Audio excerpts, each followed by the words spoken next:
Welcome back. New Grant County Assessor Melissa McKnight wants the office to begin meeting its state-recommended deadlines. Assessor's office staff members are not likely to meet Thursday's deadline to have levy rates submitted to the treasurer. The levy rates are used along with the property values to determine the amount of property tax people owe. The state asked former Assessor Lori Grammer to finish the levy rates before she left, but the information wasn't given to the treasurer's office or the state. The delay isn't going to affect when the treasurer's office is able to mail people their tax statements.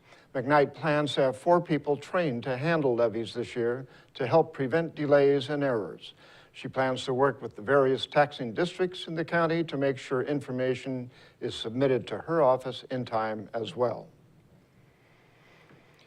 Boys and girls are invited to test their skills at the Hot Shots basketball competition on January 21st.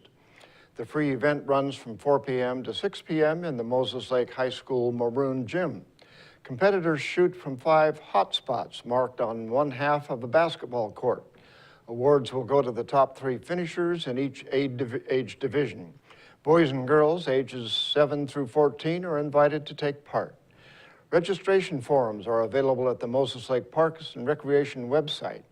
For more information, contact the Parks and Recreation Department at 509-764-3805.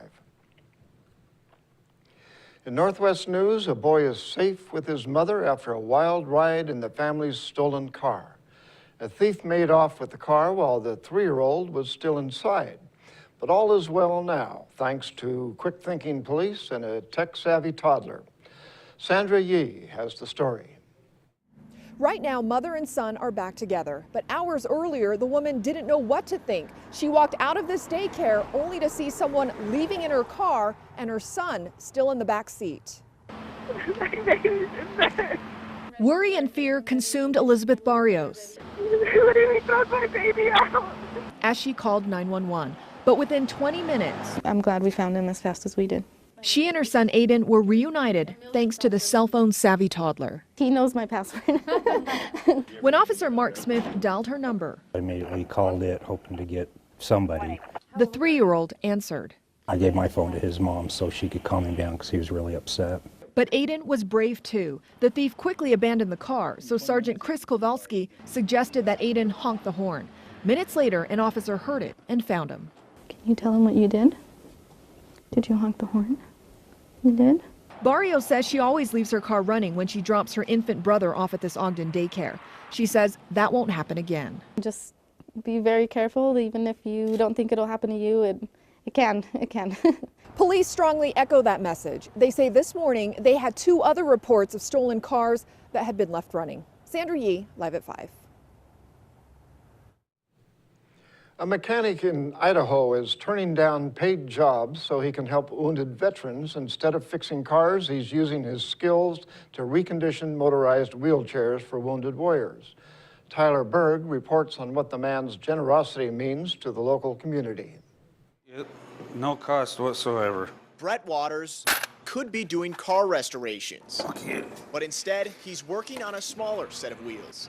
Take us a week just to off and on work on one to get it ready. From mechanics to upholstery and paint, Waters does it all to thank those who gave their all. Just a really good feeling. It makes you happy and you see their faces. Well, it's answered prayer. Bob Reinisch is the president of a local chapter of the Vietnam Veterans Association. They get the service, but we get the blessing. The chapter relies mostly on donations, but those aren't always available. We'll defray any costs that are incurred. He has the pleasure of getting the chairs to those in need of one. Deserving veterans, their spouses, or their children. And every time, he says Waters works wonders. They're better than brand new when Brett gets through with them. The first one that we overhauled should have actually been thrown away. With this chair finished and loaded up, it leaves D-Ray's Auto Repair and Wheelchair Rehab, where it will be given to someone leaving rehabilitation himself. It's beyond words. Shane Ackershot is in his 2nd month of adjusting to his new life as a paraplegic. This happened, it was a work accident. The former Army National Guard soldier says the new chair will change his life. It's a lot easier for me to be able to get around in an electric wheelchair than it is a manual wheelchair. A man he's never met. Yep. A godsend nonetheless. And if this man does this all in the kindness of his heart, he's truly a saint. I mean, to do this, because there's a lot of people, there's a lot of vets out there that can't afford things like this. And that's going to do it for us here at iFIBER 1 News. We want to thank you for watching, and we'll see you again tomorrow.